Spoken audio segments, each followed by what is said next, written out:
Neuro pulmo and centre for surgical excellence Sai Deepa multi speciality hospital Chandanagar Hyderabad. Cricket ప్రపంచంలో Bharat Pakistan match అంటే ఒకప్పుడు అదో యుద్ధం.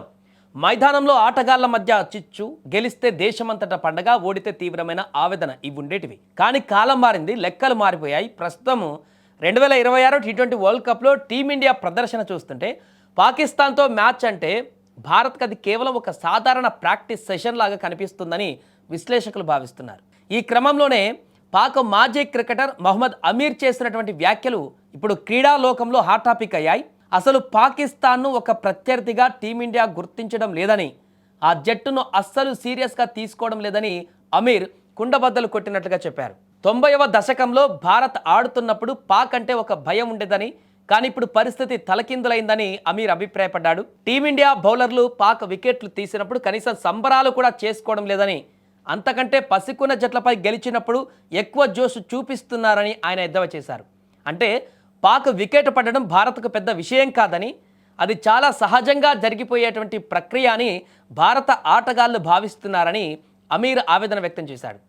ఫిబ్రవరి 17న కొలంబోలోని ప్రేమదాస స్టేడియంలో జరిగిన మ్యాచ్ ఈ వాదనకు అద్దం పట్టేసింది. తొలుత బ్యాటింగ్ చేసిన టీమిండియాలో ఇషాన్ కిషాన్ ఆకాశమే అద్దుగా చెలరేగిపోయాడు. కేవలం 40 బంతుల్లోనే 77 పరుగులు సాధించి పాక్ బౌలర్లను ముప్పు తిప్పులు పెట్టాడు. చివర్లో శివన్ దుబే కూడా మెరుపులు మెరిపించడంతో భారత్ 175 పరుగుల భారీ స్కోర్ సాధించింది. లక్ష్య ఛేదనలో పాక్ కనీసం పోరాట పటిమ కూడా ప్రదర్శించలేకపోయింది. జస్ప్రీత్ బుమ్రా నిప్పులు చెరిగేటువంటి బంతులకు పాక్ టాప్ ఆర్డర్ కకావికలమైంది. 18 ఓవర్లోనే 114 పరుగులకు ఆ జట్టు చేతులెత్తేసింది. ఇక సొంత దేశం మాజీ ఆటగాళ్లే పాక్ ప్లేయర్లను ఇంతలా హేళన చేస్తున్నారంటే ఆ జట్టు ఏ స్థాయిలో పతనం చెందిందో అర్థం చేసుకోవచ్చు.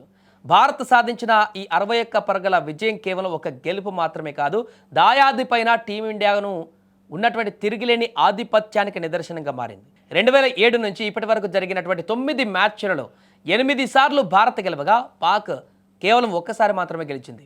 ఈ గణాంకాలు చూస్తుంటే పాకిస్తాన్ క్రికెట్లో ఎక్కడో లోపం ఉందని, ఆ జట్టు తన అస్తిత్వాన్ని కోల్పోతుందని స్పష్టమవుతుంది. చాలామంది కామెంట్లు చేస్తున్నారు. కొంతకాలం క్రితం వరకు వెస్టిండీస్ జట్టు ఏ రకంగా మారిందో, వెస్టిండీస్ క్రికెట్ బోర్డు ఏ రకంగా పతనమైందో, ఇప్పుడు ఆ ప్లేస్ని పాకిస్తాన్ భర్తీ చేయబోతుందనేటువంటి అంచనాలు కూడా వ్యక్తమవుతున్నాయి.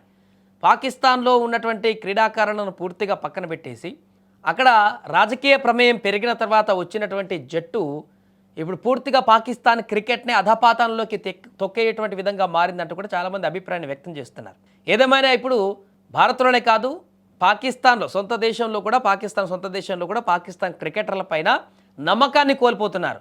పాకిస్తాన్ క్రికెట్ అంటేనే రాను ఇక వారికి ఇంట్రెస్ట్ కూడా పోయేటువంటి పరిణామానికి పాకిస్తాన్ క్రికెటర్లు తీసుకెళ్తున్నారు అక్కడ అభిమానులకి, మిగతా జట్టు సభ్యులకు అందరికీ కూడా. ఇదే పరిస్థితి కొనసాగితే రాబోయే రోజులలో వెస్టిండీస్ కంటే దారుణమైనటువంటి అందపాతంలోకి పాకిస్తాన్ క్రికెట్ జట్టు వెళ్ళేటువంటి అవకాశాలు ఉన్నట్టుగా స్పష్టంగా కనపడుతుంది.